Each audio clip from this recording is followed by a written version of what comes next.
Hi, this is S. Lakshmanachari, working as Assistant Professor in Department of Cybersecurity, Institute of Aeronautical Engineering, Hyderabad. In this lecture, we are going to discuss cache memory and virtual memory. The digital computer system, it consists of various memories. So that are main memory, auxiliary memory, and cache memory. So these are the various memory devices associated with the digital computer system. So in previous lecture, we have discussed about the main memory and auxiliary memory. So in this lecture, we are going to discuss about the cache memory and the virtual memory. So now we are discussing about cache memory. So first one is cache memory. So this cache memory is, if you look into the properties, so small amount of fast. So the storage capacity of this cache memory is it is very small. So it will be around some in megabytes. So it will be in around megabytes. So it has very less storage capacity, but the speed of the cache memory is more fast when you compare with the main memory and the auxiliary memories. Okay, and it is an expensive memory because the cost per bit is increases per memory capacity, because for this megabytes, it is the cache memory, it is available in megabytes, but this range of storage capacity, it costs around 3000 to 4000. So that's why it is a expensive memory than the main memory and auxiliary memory. So it sits between the main memory and CPU. So it is the cache memory, it is placed in between the main memory and the CPU, because the speed of the CPU is different from the speed of the main memory. So the CPU, it can execute the instructions, million instructions per second. That means the speed of the CPU is very fast when you compare with the main memory. So that's why, so in order to synchronize their data speeds, we are using a cache memory in between the main memory and the CPU. Okay, so how it will synchronize the speed of the cache and speed of the CPU and main memory. So when the CPU wants to execute any program, first the CPU will generate the address of that program. So that address, it will go to the, so first it will go to the, first it will check the cache memory. So first that address, it will be searched in the cache memory. Suppose if that address is found in the cache memory, then the data which is stored in that address will be accessed by the CPU. Suppose if the address that we are looking for that is not available in cache memory, then the CPU will search in the main memory. Okay, so suppose if the CPU, it is accessing the data very first time, then it is taking from the main memory. So along that, some copy of the data, it is stored in the cache memory. Okay, so after that, it will be accessed by the CPU. So some other time, if the CPU access the same address or data, then first it will be searched in the cache memory. So because a copy of that is stored in the cache memory, so no need of going to the main memory. Okay, so that means whatever the data we are frequently using, that will be stored in the cache memory. Okay, so that means the CPU can directly take from the cache memory.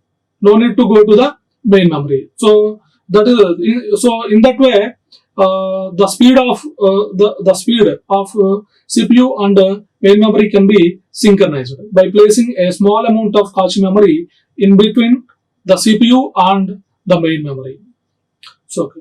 So maybe located on chip, CPU chip or module. So this cache memory, it may be placed or located on the CPU chip.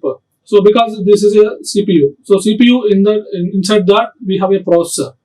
Okay, so in CPU chip or in CPU module, so the cache memory will be available. and it keeps a copy of the most frequently used data from the main memory. So always whatever the data we are accessing frequently, that will be stored in the cache memory, and rarely used data that is accessing from the main memory, because the accessing the data from the cache memory is more faster than the accessing the data or address from the main memory. Because see, suppose if the CPU, it takes 100 nanoseconds to access the address from the cache memory. So simultaneously, the CPU, it takes 700 nanoseconds to access the same amount of data from the main memory. So that's why the cache memory is somewhat more faster than the main memory. So it reads and writes to the most frequently used addresses will be serviced by the cache. We only need to access the slower main memory for less frequently used data. And coming to the hierarchical access, memory hierarchy. So this is how various memory devices are connected with the CPU. Okay. So this is a CPU. Whenever the CPU wants to execute any program, first it will generate a address. So that information, it is mapped with the cache memory, and that exchange will happen in terms of words.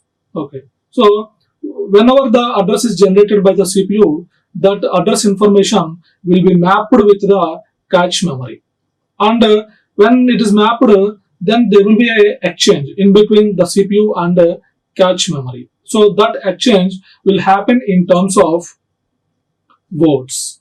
Okay. So what is word? Suppose if your computer having a 64-bit processor, then it means the word size is 64-bit, 64.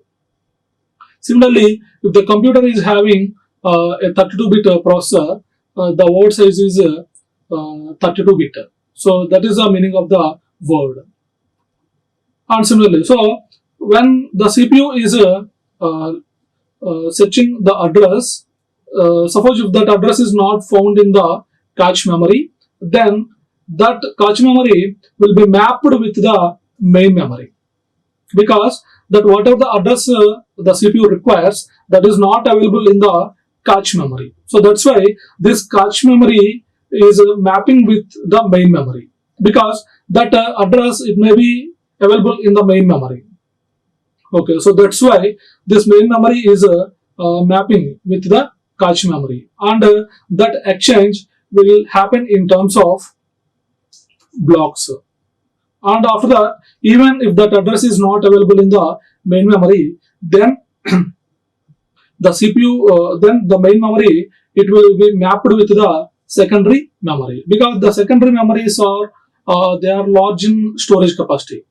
So definitely that address should be, it is available in the secondary memory. So when the main memory is mapping with the secondary memory, that exchange will happen in terms of page. Okay, so in this way, all the different memory devices are connected with the CPU. So this is a hierarchical access memory hierarchy. And coming to the locality of reference. So this locality of reference, it plays a major role while executing the program, because this locality of reference, it will boosts or increases the speed of execution. Okay, so let's see how it will improve the speed of execution, or how it will boost the speed of execution. So in practice, most programs exhibit locality, so which the cache can take advantage of.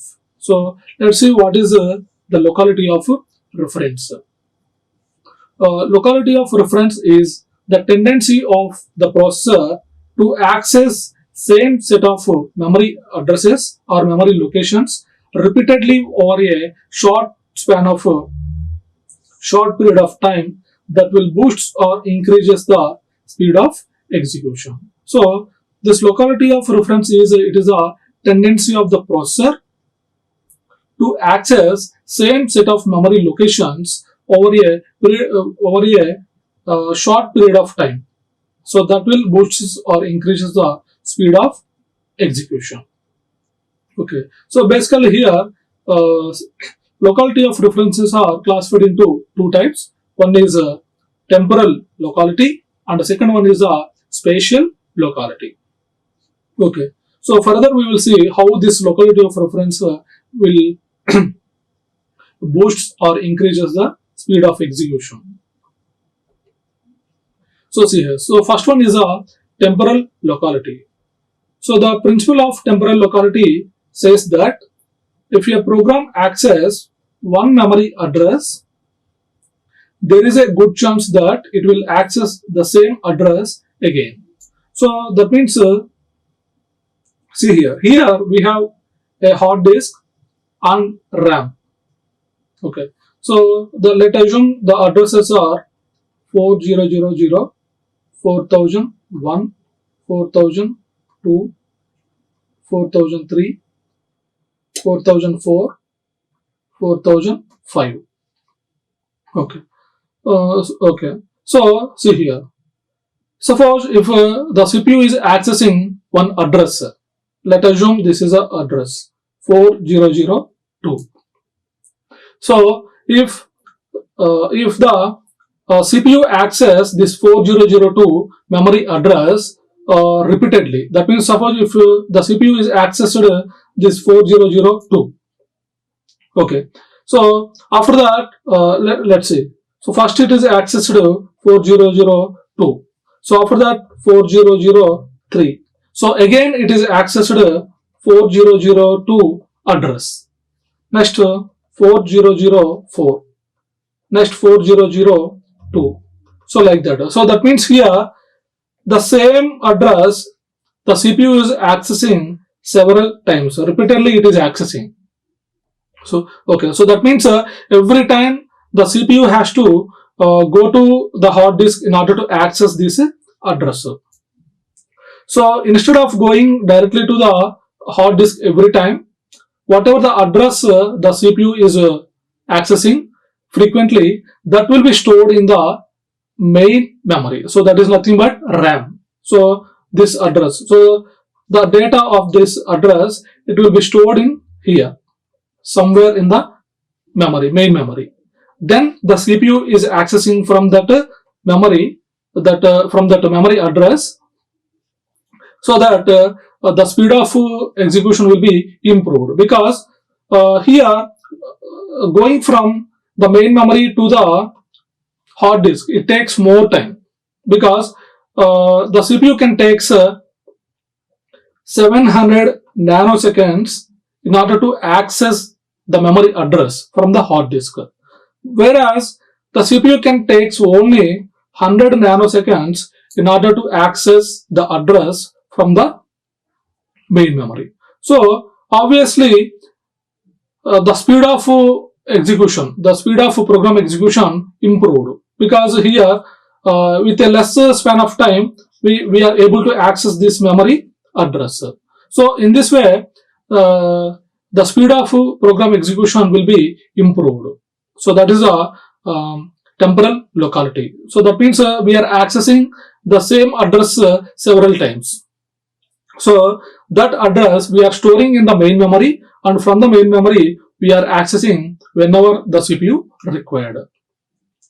So that is called temporal locality. And so where we can find that temporal locality in programs, so that are loop body. So the program may contain different loop bodies. So these loop bodies are the examples of the temporal locality, because loop means a set of instructions.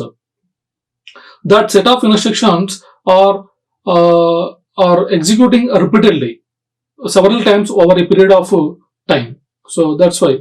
So this loop body is it is an example. It is an examples of the programs. And the computer will need to access those same few locations of the instruction memory repeatedly. So this is a temporal locality in programs. And a temporal locality in data. So programs often access the same variables. So same variables over and over, especially within loops. Suppose if you are writing a for loop, so you will write I is equal to 1. So I less than or is equal to 10 I plus plus. So this is a for loop. So here I. So the same variable we are using several times. So that is a these are the same variables. So variables of the data of the temporal locality. Okay, so this is about the temporal locality. Coming to the spatial locality. So the principle of spatial locality says that if a program accesses one memory address, there is a good chance that it will also access other nearby addresses. So that is a spatial locality. So suppose if you access the address 4001, so when the CPU accessed this 4001 address, there may be a chance to access neighborhood memory locations. That means there may be a chance to access nearby addresses that are 4000. This is a 4002. So when the CPU accesses this address, there may be a chance to access its previous and after memory locations also. Okay, so that is called spatial locality. So when this set of this memory addresses we are storing in the main memory, and from the main memory we are accessing. So that is a spatial locality. So we can understand in a better way this. Suppose in a classroom, 3 students are sitting in a table, bench. So student 1, student 2, student 3. So suppose if the teacher asks a question to the student 1. So suppose if the student 1 is not able to answer the question, the teacher may ask the same question or different question to the nearby the student who is sitting beside the student 1. So that means the teacher may ask student 2 or student 3. Okay. So this is a spatial locality. So the spatial locality in programs and data. Programs. So nearly every program exhibits spatial locality because the instructions are usually executed in sequence. If we execute an instruction at memory location I, then we will probably also execute the next instruction at memory location I plus 1. So code fragments such as loops exhibit both temporal locality and spatial locality. And data. So programs often access data that is stored continuously. So arrays are the examples of the data in spatial locality. And the individual fields of a record or object like employee are also kept in contiguously in memory. So this is a spatial locality. So we have discussed temporal locality and the spatial locality. So usually the cache memory can store reasonable memory blocks at any given time, but this number is small compared to the total number of blocks in the main memory. So if you compare the storage capacity of the cache memory and the main memory, so main memory storage capacity is somewhat more than the storage capacity of the cache memory. Okay. So the correspondence between the main memory blocks and those in the cache is specified by a mapping function. So already In previous slides, we have seen mapping. How we are mapping one memory device with the another memory device. So here you can see cache memory we are mapping with the main memory. Similarly, the main memory is mapped with the secondary memory. So what is this mapping? Mapping is a process by using which the corresponding words will be transferred from main memory to cache memory. So that is our mapping. So using any one of the mapping technique, the corresponding words will be transferred from main memory to the cache memory.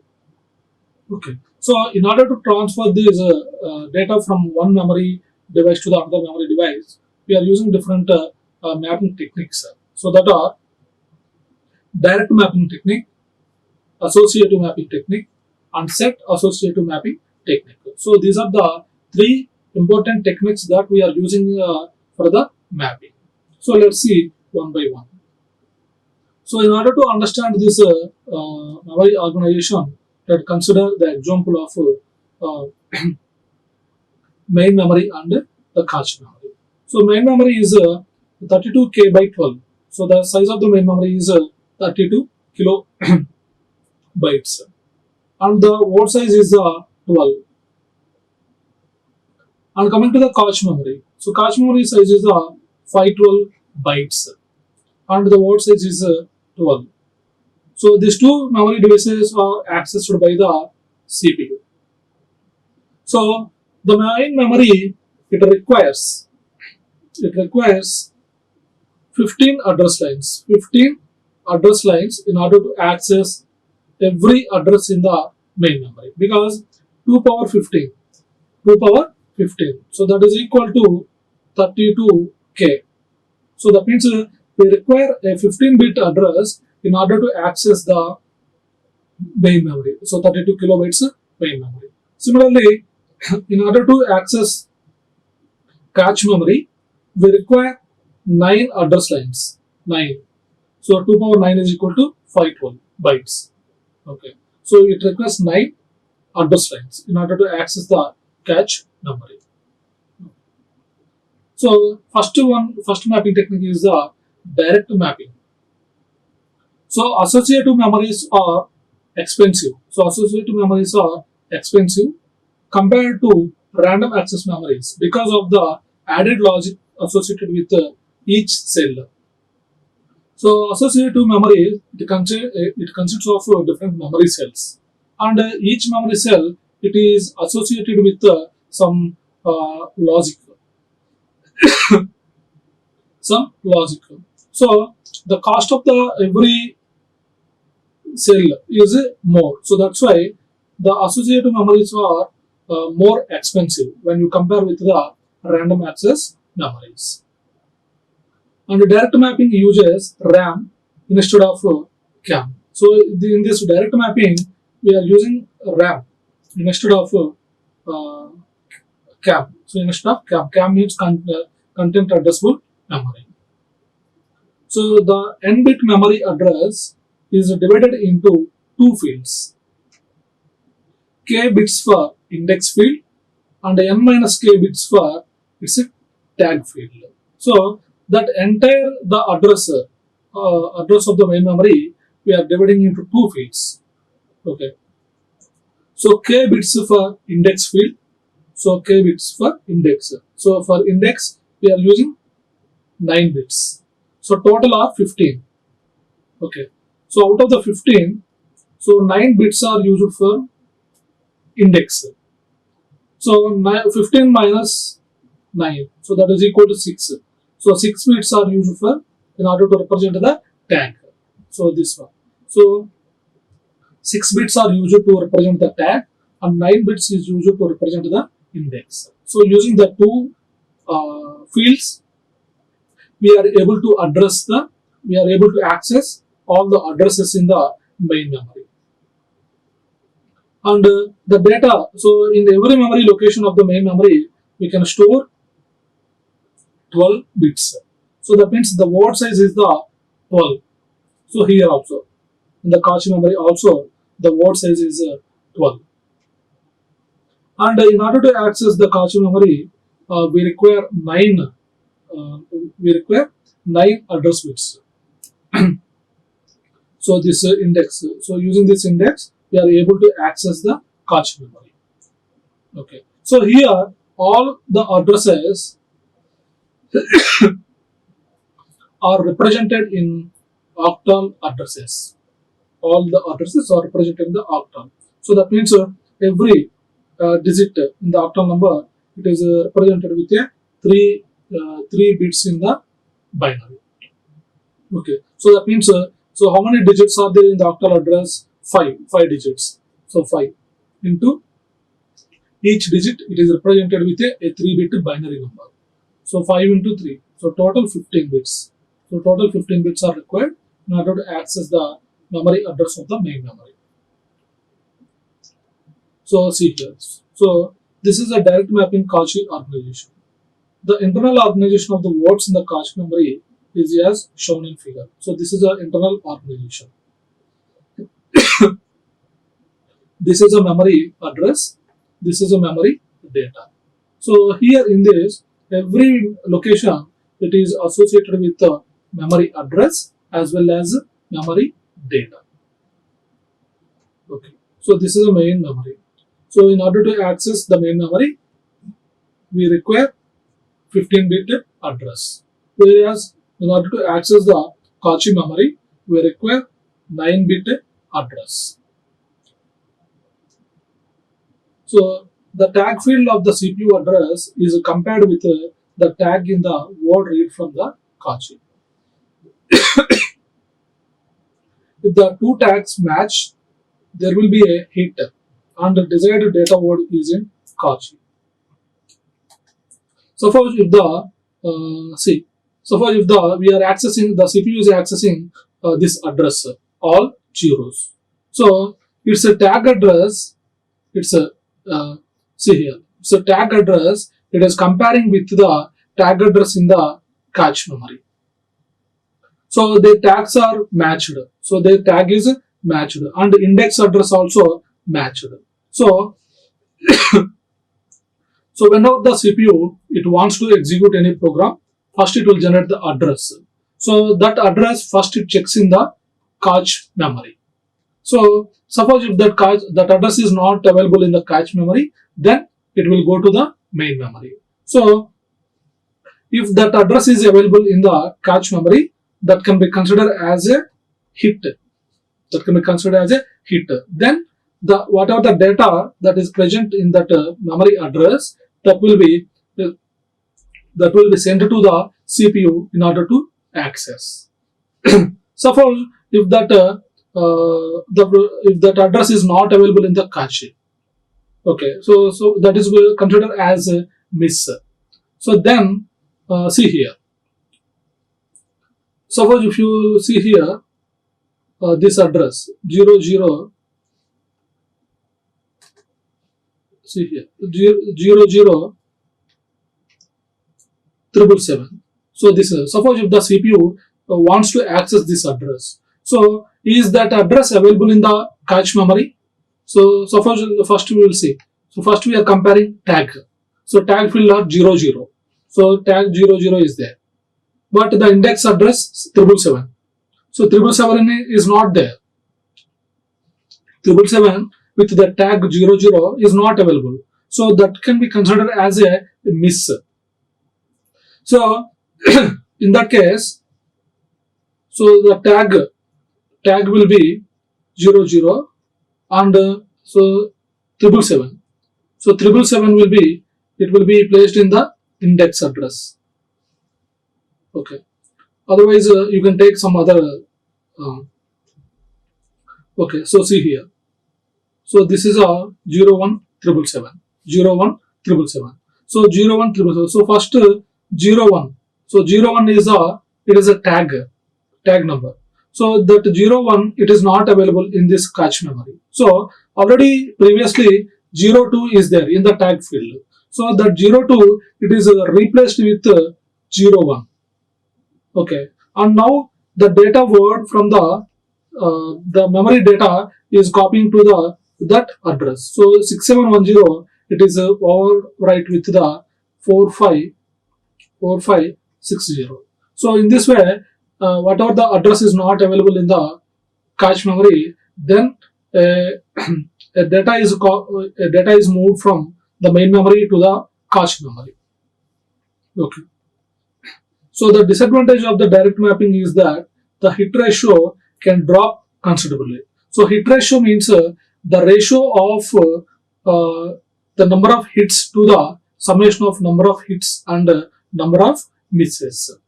So the hit ratio. So the disadvantage of the direct mapping is the hit ratio will be decreases. The hit ratio will be dropped considerably if two or more votes whose addresses have same index but different tags are accessed repeatedly.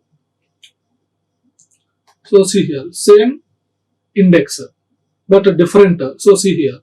So these are the. So this is one and this is another. So these two addresses are having same index but different tags. So suppose if the CPU accesses these two addresses repeatedly, then the hit ratio will be decreases because every time it has to be replace the tag. So first 00777 it is accessed. So first it is replaced with 00. After that it is accessing 01777. Again the index address is 777, but the tag address is 01. So again the 00 it is overlapped with 01. So every time the tag number has to be replaced. Okay, so that means this 01 is not available in the cache memory. So that means it will be considered as a miss. So if the number of misses are increases, then the hit ratio will be dropped considerably. Okay, so this is a drawback in the direct mapping technique. So see here, after the second one is the associative mapping technique. So the faster and most flexible cache organization, it uses associative memory. So the associative memory stores both the address and the content of the memory word. So in this associative memory, so we can store both the address and the content of the memory word. So here we can see the memory, associative memory. So this is a associative memory. So this associative memory, it consists of both the address and the data. Okay. So every so in 01000 in this address 3450. So the address, the size of the address is 15 bits, and the data size is 12 bits, data. So see here, the CPU address of 15 bits is placed in the argument register, and the associative memory is searched for the matching address. Okay. So when the CPU wants to execute any program, it will generate an address. So that address, that 15-bit address, it will be stored in the argument register. Then the address which is stored in this argument register is compared with all the addresses of the associative memory. Okay. So if the address is found, the corresponding 12-bit data is read and sent to the CPU. Suppose in the argument register we have stored 02777. So this is a address stored in the argument register. So now this 02777, it is comparing with all the memory addresses of the associative memory. Suppose if the first address is compared with the first address of the associative memory, there is no matching. So then it will be considered as miss. After that, it is argument register address is comparing with the next address. So this one. So now both addresses are matched, so that the corresponding 12-bit data, it will be sent to the CPU in order to access. So that is a associative mapping. So suppose if no match occurs, suppose if that the searching address is not available, then the main memory is accessed for the word. So initially it will be searched in the associative memory. Suppose if that address is not available, then it will go to the main memory. The address data pair is then transferred to the associative cache memory. If the cache is full, the address data pair must be displaced to make room for a pair that is needed and not presently in the cache. Okay. So the decision as to what pair is replaced is determined from the replacement algorithm. So see here that the designer choose the cache. So when we are replacing, so what what address data pair has to be replaced, then that will be decided by the replacement algorithm. And a simple procedure is to be replace cells of the cache is a round robin algorithm. So round robin algorithm is using okay. So round robin algorithm order whenever a new word is requested from the main memory. So this constitutes a first in first out replacement policy. That means whatever the address data pair is first stored in the cache memory, that will be replaced first with the new address data pair. And the third one is a set associative mapping technique. So set associative mapping is an improvement over direct mapping organization, because we have a drawback with the direct mapping, because when we access the data words with the same index but different tags, then the hit ratio will be dropped. So in order to overcome that drawback, then we are using set associative mapping technique. So in that each word of the cache can store two or more words of the memory under same index address. So in direct mapping technique, under the single index address, we can store only one word. But here in set associative mapping technique, we can store two words under the same index address. Okay, so that is the advantage with the set associative mapping. Each data word is stored together with its tag, and the number of tag data items in one word of cache is set to form set. So the tag and data, the pair of one tag data, it will be considered as a set. Okay, so like that, in a single under the say one index address, we can store two sets of the data. Okay, so each index address refers to two data words. So that means under single index address, we can store two words and their associated tags. Two words and two tags we can store under single index address. So each tag requires 6 bits. Already we know the size of the tag bit is 6 bits, and each data word is 12 bits. So total 6 plus 12, 18. So in one index address, so how many words we can store? Two words. So one word size is 18 and another word 18. So total 36. So 36 bits we can store in single index address. Okay, so the words stored at address 0100 and 0200 of main memory are stored in cache memory at index address 000. So that means here the index addresses are same. Under the same index, two words we are storing. One word is at the with the tag 01 and another word with the tag 02. So by looking into this picture, you can easily understand. Okay, so see here. So this is a direct mapping technique. So already we have discussed this direct mapping technique. So here the drawback is so we can store only one data. We can store only one set of data under one index address. But in the two-way associative set associative mapping technique, we can store two two sets. So one set means it is a one set. So that means data and data and its associated tag. That is called one set. This is one set. Similarly, another set also we can store. This is a set 2. This is set 1. Okay. So that means here index address is 00.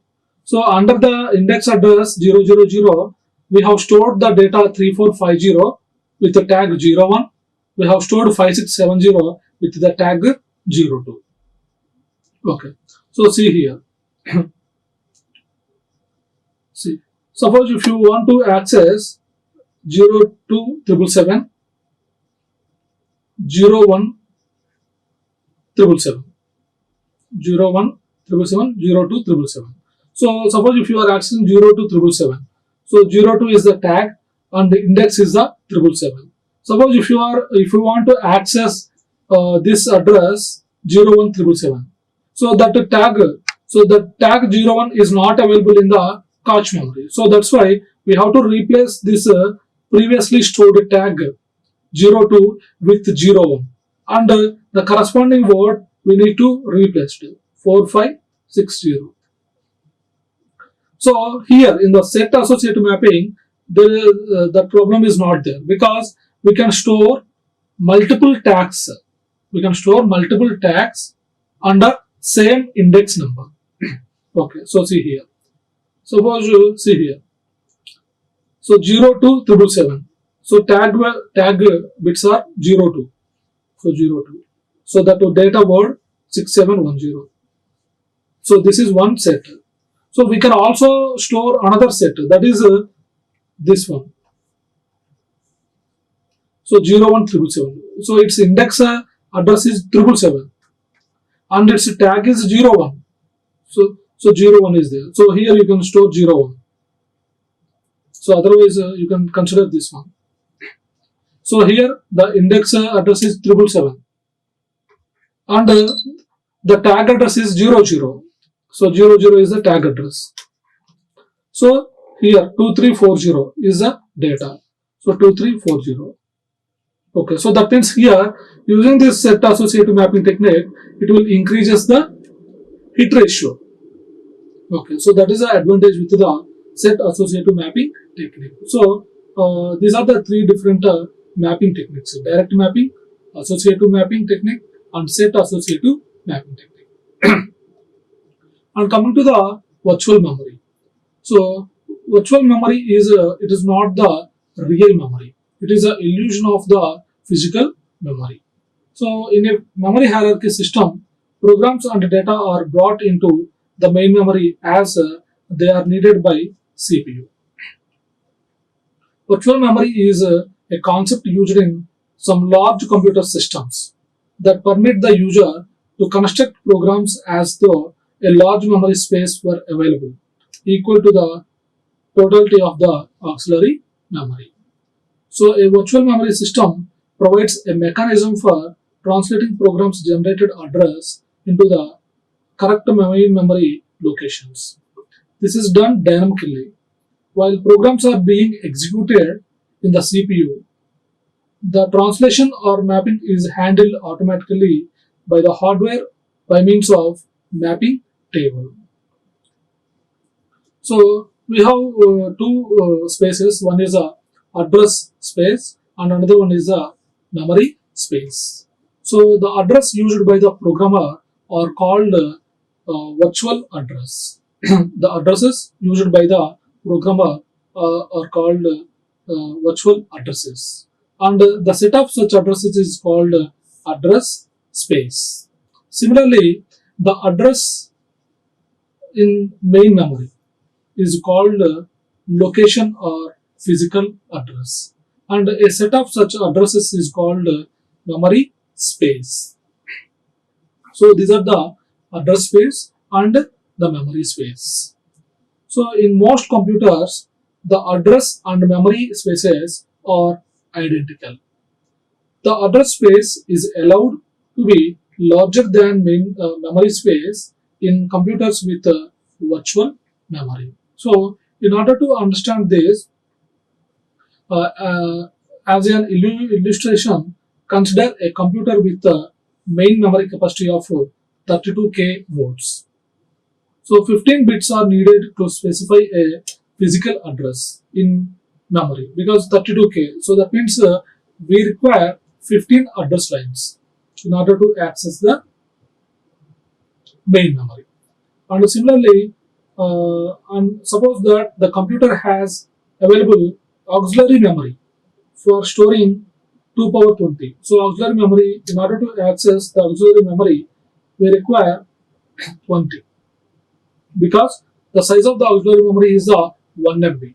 So in order to access 1 megabyte memory, we require 20 address lines. Okay, so that we can access 1024 kilovolts. Okay. So denoting the address space by N and the memory space by capital M. Then we have for this example N is equal to 1024K and M is equal to 32 kilobytes. So in a multi-program computer system, programs and data are transferred to and from auxiliary memory to the auxiliary memory and main memory based on demands imposed by the CPU. Because so in CPU only the programs and the data needed by the CPU only reside in the main memory, and the programs and the data which are not needed by the CPU are transferred to the auxiliary memory. Okay. So suppose that the program 1 is currently being executed in the CPU. Program 1 and a portion of its associated data is moved from auxiliary memory into the main memory. Okay, so this is a auxiliary memory.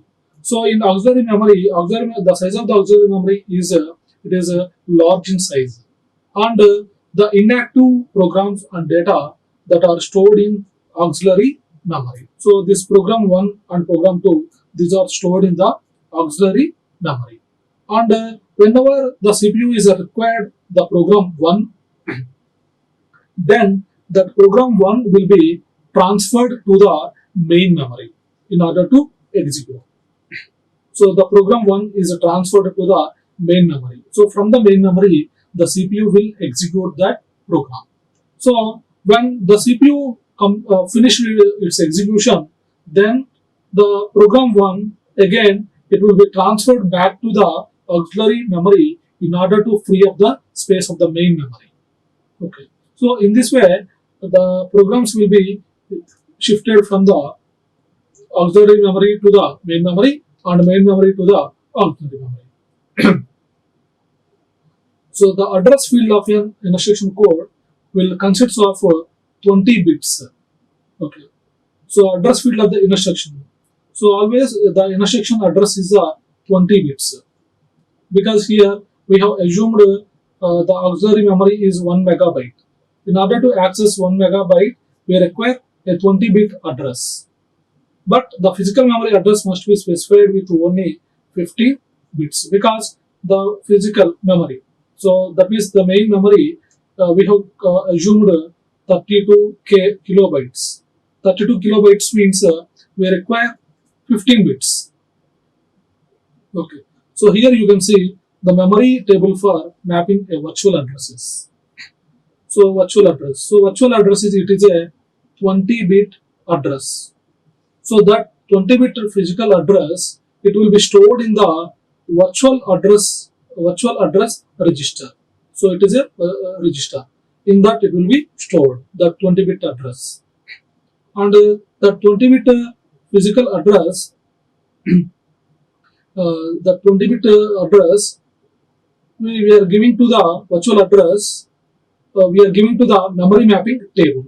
So this memory mapping table it will it will takes the virtual address as the input and it gives the physical address as the output. So that means it accepts the pages it accepts the pages as the inputs pages. So it will accept pages as the input, and it gives blocks as the outputs. Blocks as the output. So that block number, that corresponding block number will be stored in the memory table buffer register. Then that address register. Okay. So that memory page table, it will be stored in the main memory address register. Then from that, using the 15-bit address, we can access the main memory. So that same you can understand with this memory table in pages system.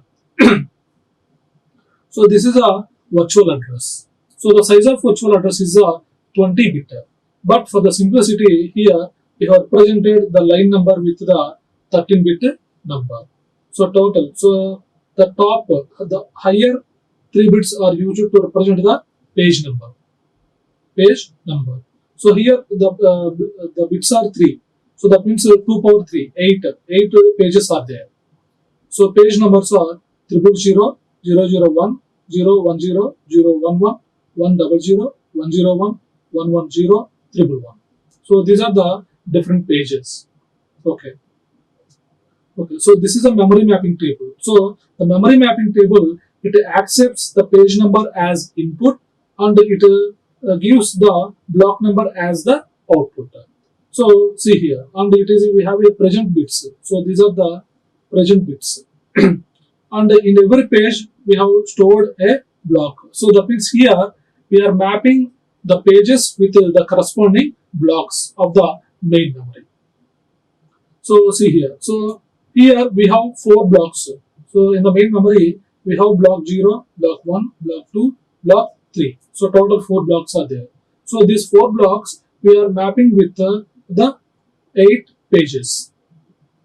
So in 001 we have mapped this page with the block 3. So 011 and 010. So this page is mapping with the block 0 and 101.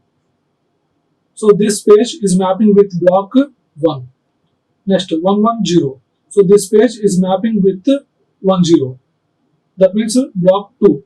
So in this way, all the pages are mapped with the corresponding blocks. So see here.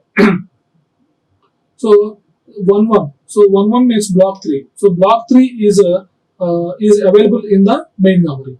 So that's why the corresponding present bits will be set to 1. If that block is not available in the main memory, then the present bit will be replaced with 0. If it is present, it will be set to 1. If it is not available in the main memory, then it will be set to 0. Okay. So see here. So here page number is 101. So in 101. So in 101, what is a block associated 01? So 01 means block 1. So block 1 is available in the main memory. So that's why 01 as it gives 01 as the output, and it is available. So 01 block is available in the main memory. So that's why the present bit is 1. So then this block number will be given to the here main memory address register. It is stored along with the line number. Then it will form a 15-bit physical address. Then using that 15-bit physical address, we are accessing the particular block. So this is how we are converting the virtual address into the physical, how we are converting the 20-bit virtual address into the 15-bit physical address. So address mapping using pages. The table implementation of the address mapping is simplified if the information in the address space and memory space are each divided into groups of fixed size. So the address space and the memory space we are dividing equally into different parts or different sizes. The physical memory is broken down into groups of equal size called blocks. So the physical memory we are dividing into different different blocks with the same size. And the range may be 64 to 4096 words. The term page refers to the group of address space of the same size.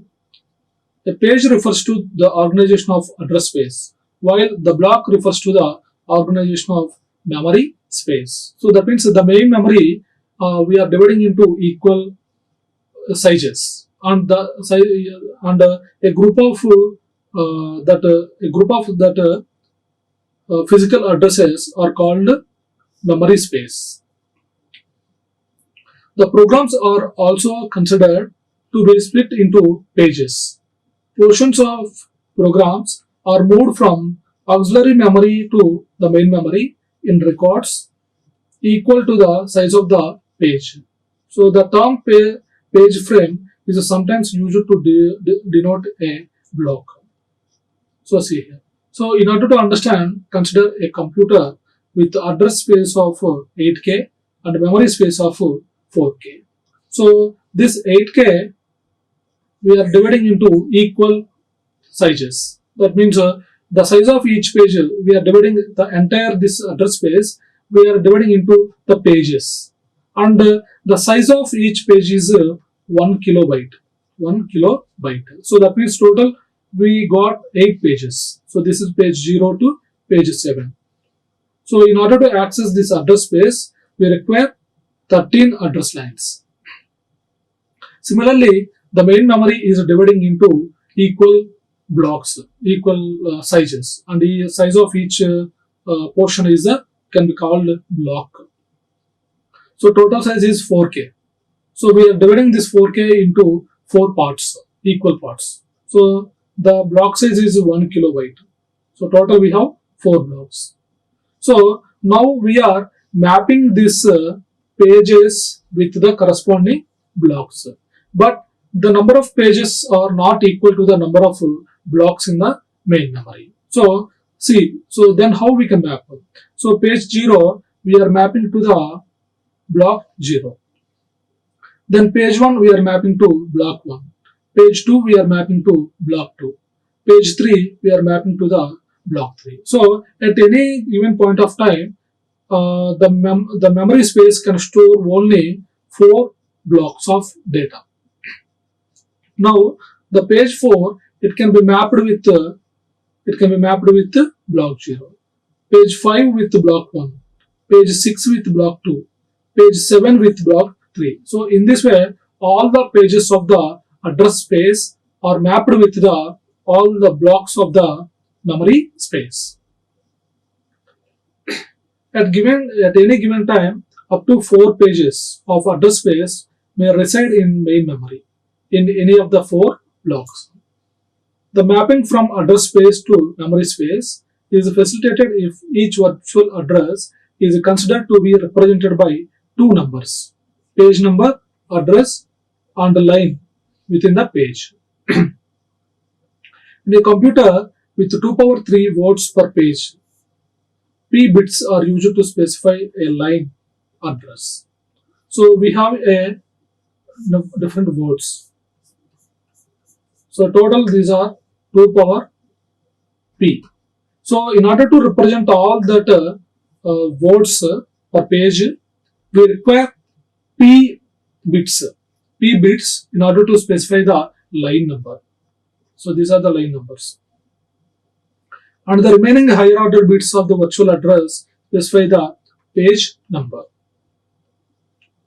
So this is the organization of the memory mapping table in a paged system is shown in the figure. So already we have seen this, how we can convert the virtual address into the physical address. Okay, so in this lecture we have discussed about the cache memory and the different mapping techniques in cache memory. After that, we have discussed about the virtual memory. Thank you. Like, share and subscribe. Hit the bell icon for more updates.